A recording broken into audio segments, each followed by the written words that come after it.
welcome to Trusty Chords, the podcast which aims to celebrate music and those that create it. I'm going to hazard a guess that even if the name Barry Adamson isn't one you recognise right off the bat, you're definitely aware of his contributions to the world of music. At the age of 19, Barry found himself joining the Nascent magazine as his first band, with wayward Buzzcocks vocalist Howard Devoto recruiting him for the new band. An influential presence in the world of post-punk, the group's short tenure resulted in a handful of well-regarded albums before they split in the early 80s. Soon, Barry found himself briefly playing with a birthday party before frontman Nick Cave recruited him for his eponymous new band, Nick Cave and the Bad Seeds. After a few years and albums there, Adamson found himself again embarking upon a new musical journey, with a solo career kicking off with 1989's Moss Side Story. Even then, his career doesn't peter out there either, because soon he was working as a composer as well, working on film soundtracks from time to time, including the likes of David Lynch's Lost Highway. Throughout it all though, he's never stopped being busy, and even in between reunions with Magazine and the Bad Seeds, he continues to make solo albums, with Cut to Black arriving as his latest record just last year. In only a matter of days, Barry will be down in Australia once more for a tour of the country, and by all accounts, I wouldn't miss it if I were you. This week, Barry was kind enough to join me for a chat to discuss his beginnings in the world of music and how he got to where he finds himself today. But in the meantime, I strongly urge you to check out Barry Adamson's Cut to Black, and once you're done giving that a spin, have a listen to our chat, and I'll see you at the end of the episode for some general housekeeping.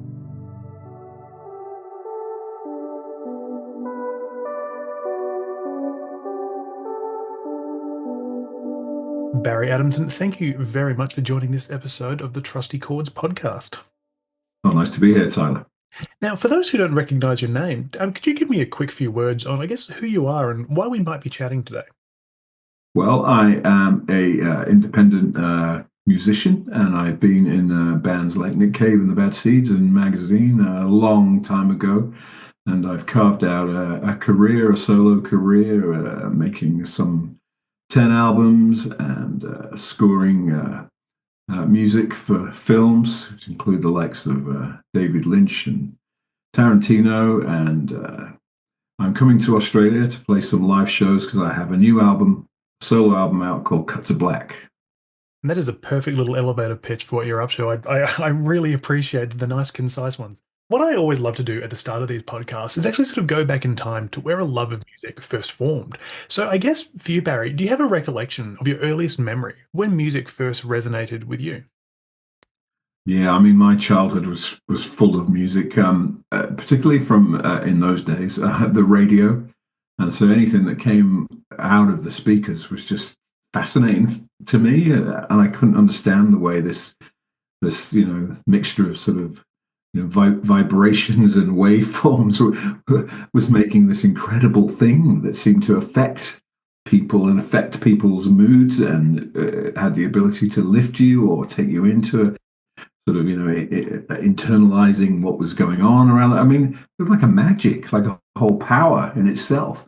So pretty much we're talking the 60s now. So in the 60s, there was like a lot of very different pop music, I guess it was called, that was coming out. So you've got Elvis, and then right through the Beatles or Rolling Stones, and all of those bands had this particular magic sound to me. And I remember the first record I bought was Good Vibrations by the Beach Boys, because I thought it was this bizarre set of musical circumstances that would seem to be hitting each other head on to make this incredible thing. And that was, from there on, the world just opened to me as music, and just became the place of where I seemed to sort of recognize myself in some way, something like that. So then how long was it before you actually sort of started realizing, this music thing, it's something I want to be around me a bit more often? I mean, were you writing songs at a young age, or what was your sort of association with the world of music? Yeah, I mean, I did attempt to sort of write songs about the age of 12, and it just, I don't know, it seemed to me to be about the furthest thing away from me that I could possibly do in this house that I was growing up in, which was very much a working class background, where you didn't aspire to really do something like that. You kind of work towards chiseling a career that would give you a stable place in life, and didn't really, you didn't want to get above your station. That being a, so I would scribble things down. I have these sort of fantastic, as I thought they were, ideas, but I guess the very thing was that they were fantastic. They were fantasy in some way, and so I just became like this, almost like a kind of junior musicologist, like a fan, and kind of studied everything, and really, just moving forward a little bit. I think it was the punk rock movement, if you like, that jolted me into a place of like, you can do this, you can do something now.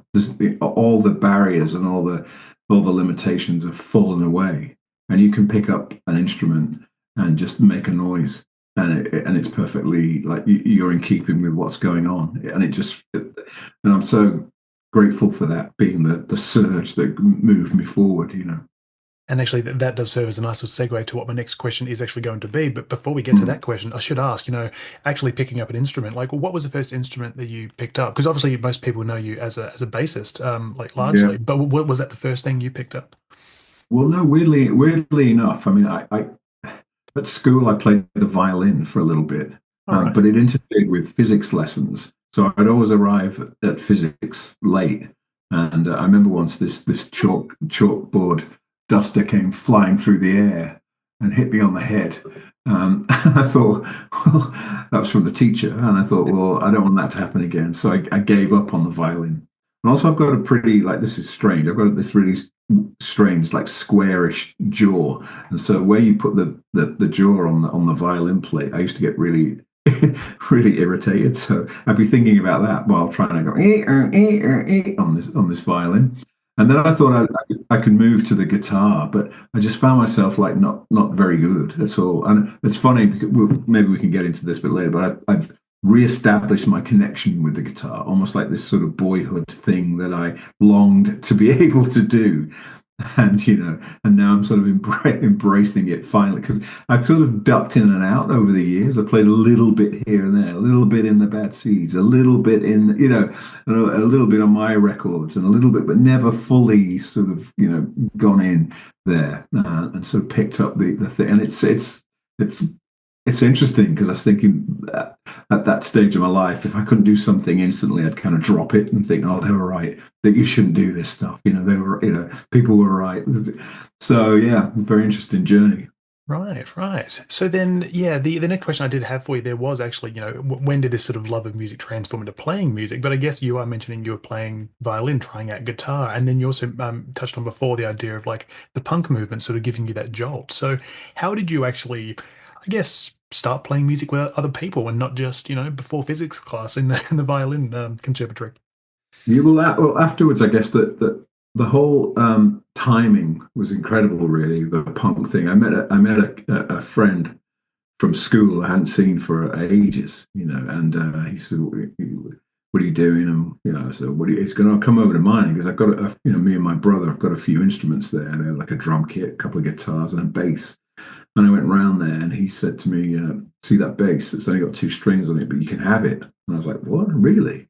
And because I was telling him, like, that some kids around me were talking about like getting a band together and doing that. But I thought, I can't do anything, I can't really. But then, fueled by the idea of punk, and so I got the guitar with the 2 strings, and this is a story I tell often. And I went to buy the other 2 strings, and there was an advert in a shop from a guy called Howard Devoto, who played in this band Buzzcocks.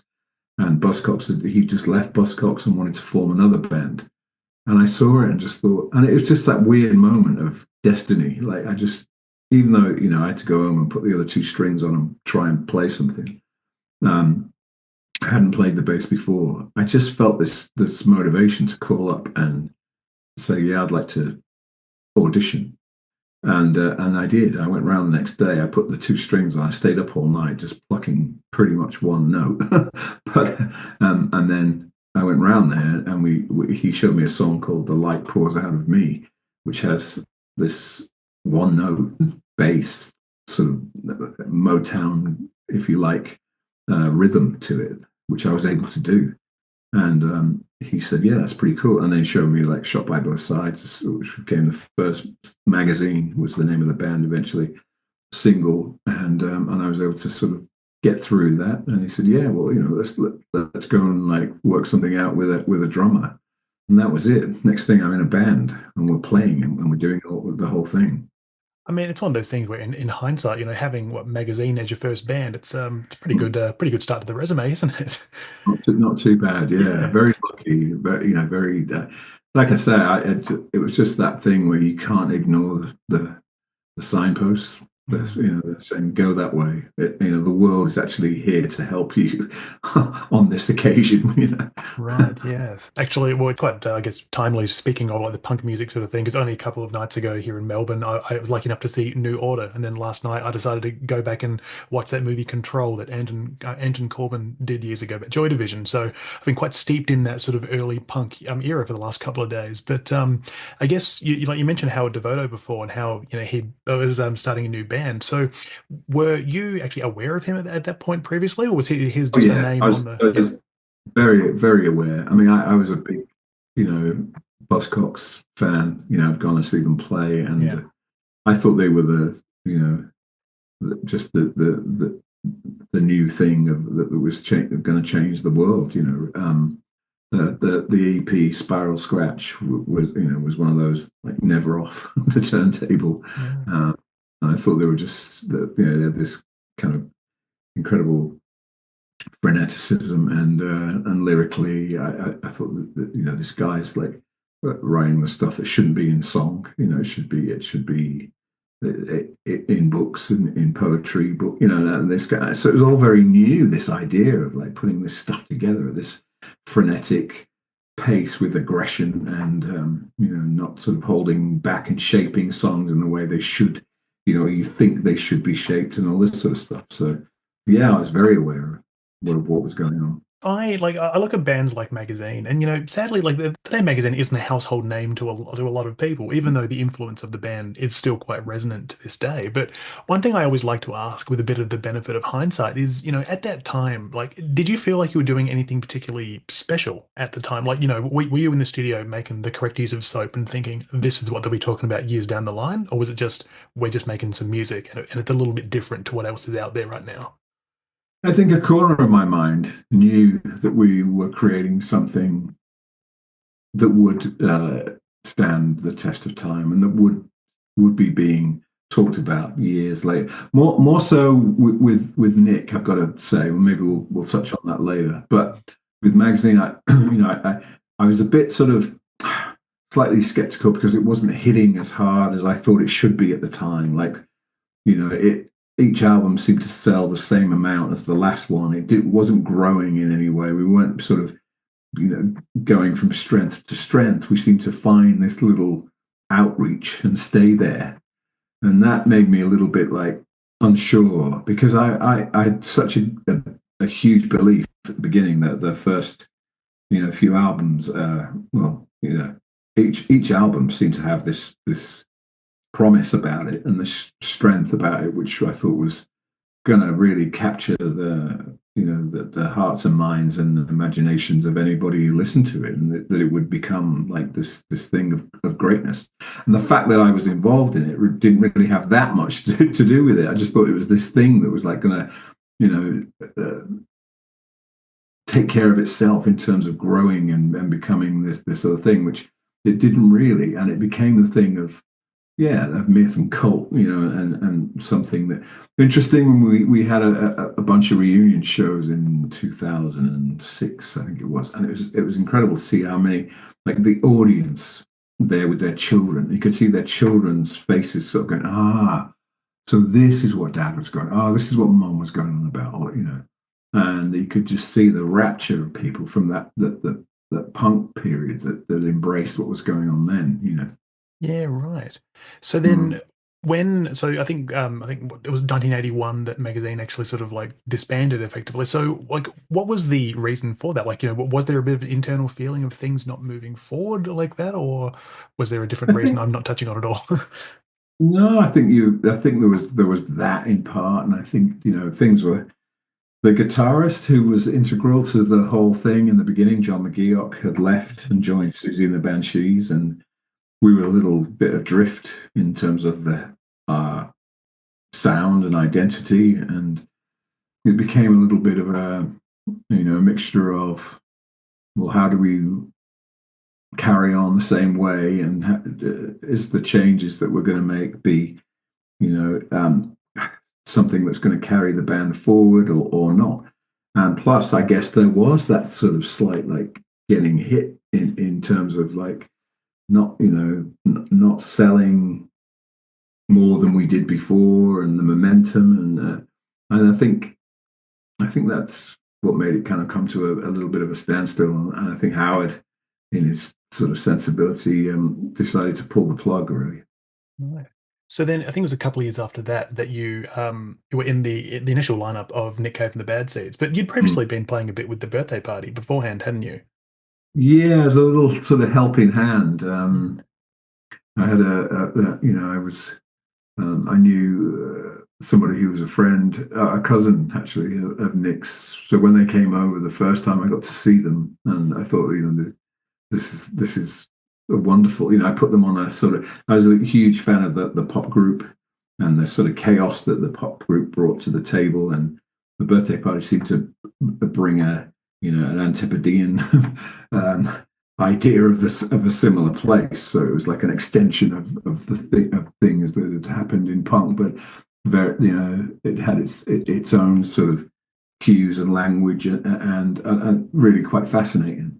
So I got to know them a little bit then, and then when they came back, minus a bass player, Tracy, for a little while, they asked if I could step in. So I did for a few gigs. I think it was 5 shows, something. Yeah. I played a little bit on an album here and there. When you actually joined with Nick Cave's new band, so I think at the time that would have been when he had the whole Nick Cave Man or Myth thing going on, or something, just from a timeline point of view. But I guess, what was it about Nick that really sort of like drew you to joining a band with him, especially a new band that he was sort of putting together at that time? Well, I guess it's the thing again of like there's a sort of promise that something's going to be quite special given what they were doing already. I thought, when the first time I heard Mr. Clarinet, I just thought, right, this is a kind of a future of music, and this really is going to be something that's going to pave the way and open the doors to a new kind of sound and a new kind of way of approaching music, and it's original and it's just got all the hallmarks. I thought it was fantastic. So to be asked to join in with something that was after the Birthday Party, then yeah, I was all up for sort of seeing how that went. How did the early sort of years of that band sort of feel for you? Because I mean, coming from something like Magazine, something that Nick is doing, he's doing something a lot more bluesy. And I mean, Magazine are obviously sort of considered a lot more sort of post-punk. Nick does have that post-punk vibe, but he's more blues. So how do you sort of look back on those early days with the band?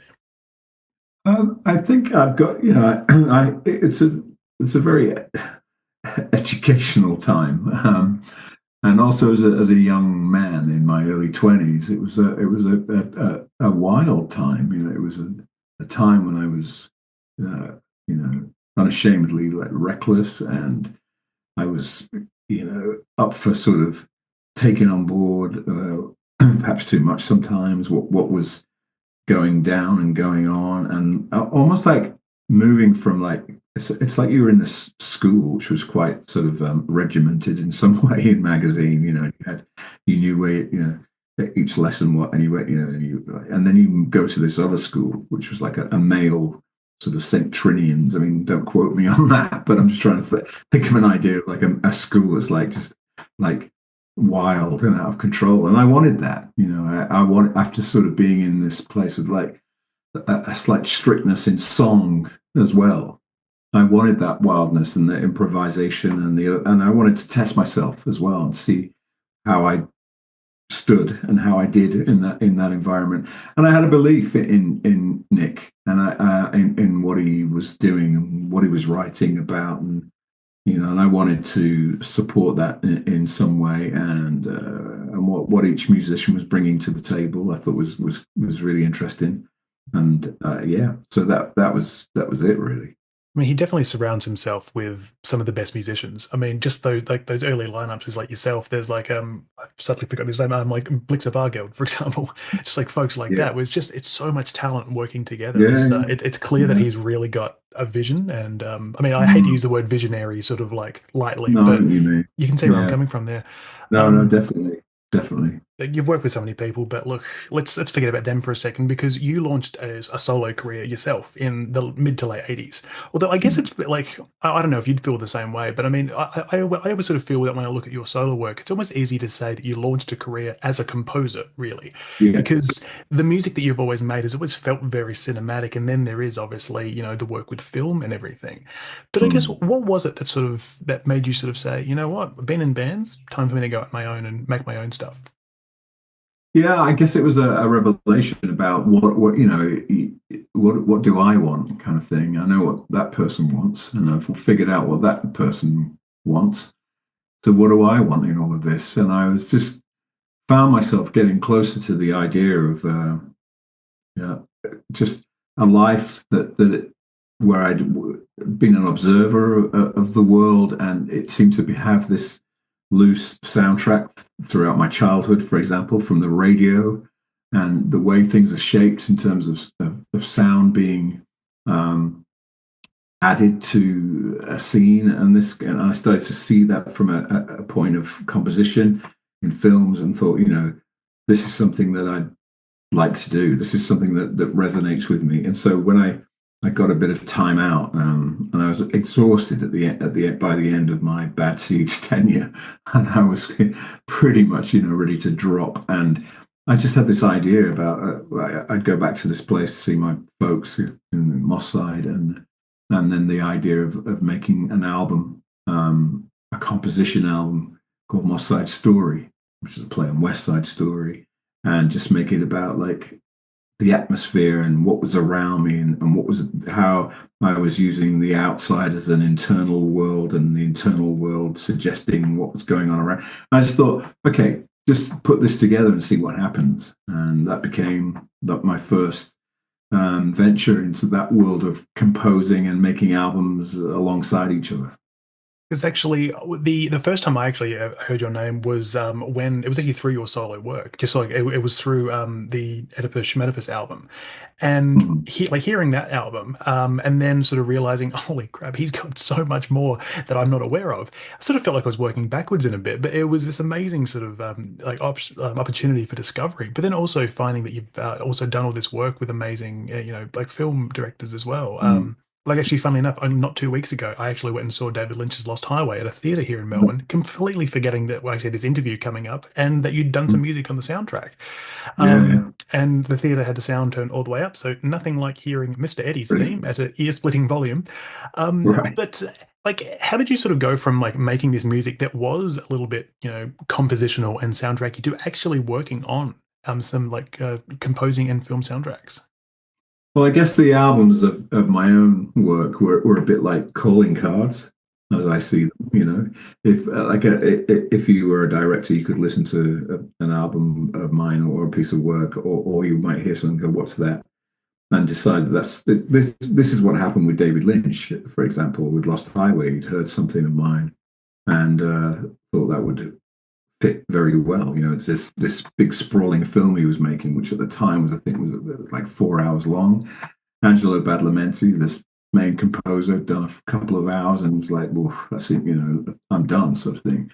So I was asked then to provide a supporting role, if you like. So some songs and also some, work that would go alongside Angelo's atmospheres and all the rest of it. And I said, yeah, that's great. And that was through actually David hearing Moss Side Story, funny enough. And he called me up and said that he'd been listening to it for 10 hours straight. And so he thinks that, that he thought that I would be a good fit to the.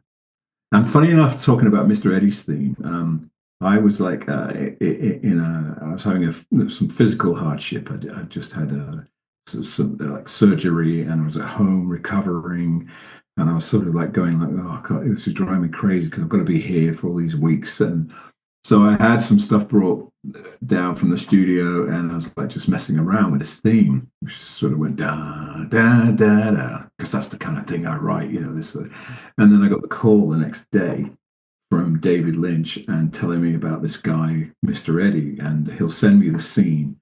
Could I do something to it and send it back and see how it goes? And funny enough, the piece of music that I was writing was the piece of music that is now Mr. Eddie's theme because it just fit like a glove. Right. That's bizarre, that's another one of those things that seem to be destiny and seem to be meant to happen. So I was quite thrilled about that. And then he just said that's fantastic. I'll send you the whole film. And then, when you recover a bit, like come over to LA and finish off, like and do some other bits and bobs. And so, yeah, it kind of worked out quite well. It's really quite fascinating, actually, just to sort of actually think that it has like such a, such an interesting backstory to it, and it's now such a like a, it's a bit of a pivotal moment in the film when that sort of comes in, isn't it? Yeah. So now there is obviously so much about your storied career I could touch on, but ultimately though, you've always been someone who, to me, is a bit of an underrated name in the world of music. But at the same time, you're not exactly hiding away. You're always out there. You're always busy. So for you, does that sort of like situation sit fine with you? Are you like, are you perfectly sort of happy being this sort of like little undiscovered secret to a lot of people, but also a bit of a bit of a favorite to thousands and I say thousands, probably a lot more than that. Plenty others out there. I mean, Tyler, who wants to be a little undiscovered secret? Probably nobody. And it's funny. I feel like I've carried on the mantle of magazine, of like staying in this place of where people kind of eventually discover me and go like, oh wow, I didn't know you're the, and all this sort of stuff. And then I have to go into like, yes, I play with magazine, yes, I play with Nick, yes, all that sort of stuff. But that's the way it is, that is the way it is, and I accept that that's the way it is, and I quite like the corners that I get to reach and sort of spend my time, and I do what I feel sort of blessed that I get to do exactly what I want to do each day. I'm really lucky in that sense, and I create the music I want to create pretty much on a daily basis. I don't really do things I don't really want to do.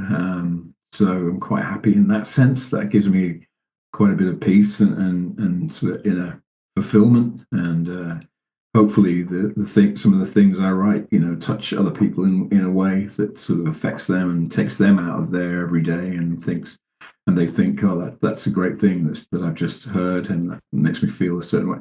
All that stuff, if that's working, then I'm happy. I mean, obviously, this music that you make does resonate with a lot of people. I mean, as you mentioned at the start, last year you had the new album, Cut to Black, and now in a mere matter of days, you're coming back to Australia. So I'd definitely be remiss not to touch on that. But Australia always seems like a country that has, whether it be with shows or musicians, it's always treated you well. Is that something you would agree with there? Yeah, I don't know why. It's funny. I mean, I had a fascination like when I got to college. I remember we had film night, and there were a lot of movies from Australia, and I was just like, wow, this place is absolutely fascinating. I can remember like watching Waking Fright and thinking like, this is incredible. This, and then even the sort of the films about ockers coming to London and being total, whatever. And then when I got out there with magazine, I just thought, that it was a place of fascination, and I have been pretty much warmly received whenever I've gone there, and I have. It's funny. I can remember like thinking that the humor, for example, is really quite similar to a humor that would be developed in a place like Manchester. Like you can kind of pitch yourself in the same way, and people get it. And I think I'm probably being, it's probably just because I'm from Manchester that I was able to find a kinship in terms of humor and like. But I find language fascinating, and I find that a lot of people really really fascinating, and the lives that's lived down under, in God's country. It's fantastic, and I'm really pleased to be coming back this time, because I didn't, after the pandemic and everything, it was hard to get going again, and I thought a place like Australia would be a far reach for me. But feel kind of pleased that that's going to happen this time. And I suppose I should ask as well, for someone who hasn't seen the privilege of seeing a Barry Adamson live show, and I do admit I fall into that category, I've not had the chance to see you live previously. What is the experience like for the average punter? What can be expected, or is it more of a case of expecting the unexpected, given your very colourful resume? Yeah, well, each sort of tour is kind of different depending on what's going on. I mean, I'm promoting the Cut to Black record, so I guess this experience is more of a leaning on the soul, blues, R&B world of Barry Adamson, but then I'll be going back into the earlier catalog and plucking out different, hopefully, things that work within that set as well and resonate. So it's got a lot of different facets to it. I guess it's the Barry Adamson experience in a way, because I think, like you touched upon before, even some of the what seems to be straight songwriting is tinged with a cinematic overview. So I think that's a world that hopefully comes across within each song, and that the audience can kind of groove with that, as well as groove physically and with their bodies. That there'll be this mind expansion. So what I'm hearing is everything's a journey, really. Yeah. Amazing. Well, I feel like I should get down to the portion of the podcast in which its namesake is derived. So, trusty chords. It sees me follow this 1, 3, and 5 structure of standard chord. So I ask about 1 artist that's impacted you, 3 albums that have influenced you, and 5 songs you can always turn to. My first question for you here, Barry, who is 1 artist that has sort of inspired you the most, whether it be personally or creatively? Well, there are lots. I assume you're meaning musical artists, because I was a bit... Honestly, it can be anything. I mean, music is obviously the topic du jour, but look, feel free. I have about 60 people. No.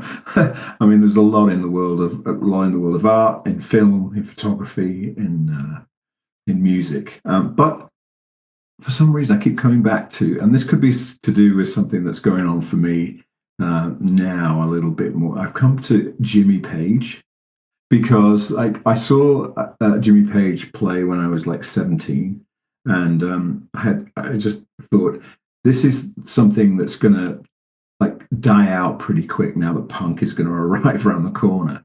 But I've gone back and I've listened to there's a lot of things, and also I've got this fascination with the guitar, and there are so many records that Jimmy Page played on before he was in Led Zeppelin, and probably during and after, big sort of hits, commercial hits that you wouldn't think somebody like Jimmy Page would be a part of. What was I listening to the other day? Donovan, Sunshine Superman. Oh, yes. This beautiful thing.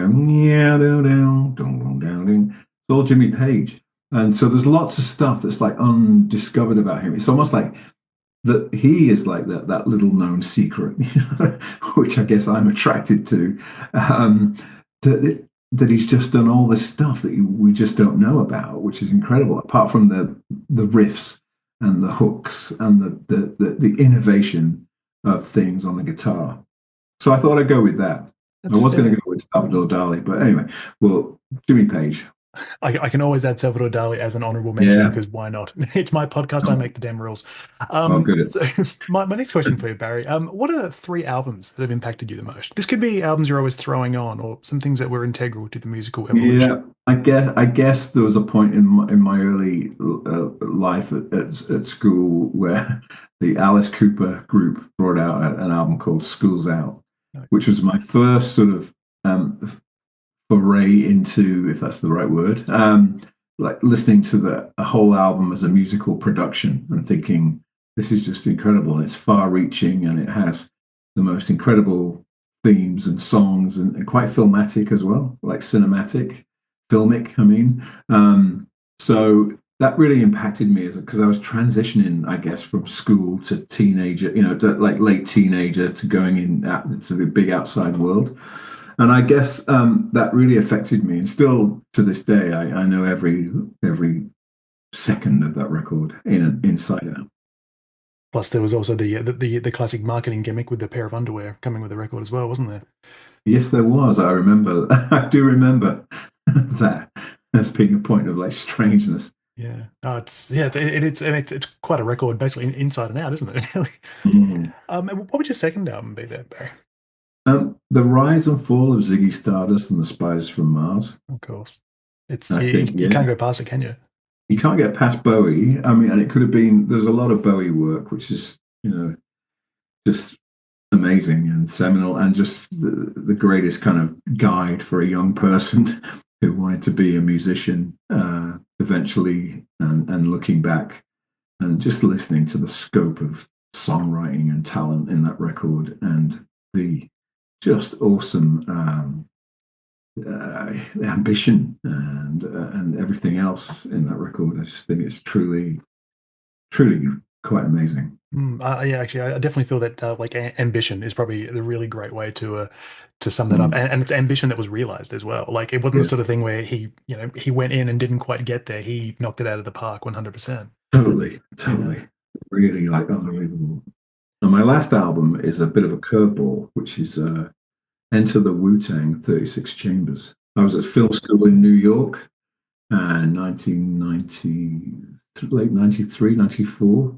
And a friend at the school said, "Have you heard of this?" And put it on. And I was just like, mind like completely blown into another direction. Obviously, hip hop was coming up, and it seemed to be this other new thing now, which was, but this album I thought really took, hit the ball right out of the park. Plus, And I was going to say, they're also a band who was very heavily influenced by cinema as well. Like you just got all of those snippets throughout exactly the those album as clips well. of cinema. Yeah, I remember being also having the privilege of being in a lift with every member of the Wu-Tang Clan in Los Angeles. And at the time, I was sporting this mustache that sort of like turned at the edges a little bit. I was trying to be a bit suave, and they were kind of looking at me like, "Who's this dude?" sort of thing. And I was going like, "Oh God, it's the Wu-Tang," in my head.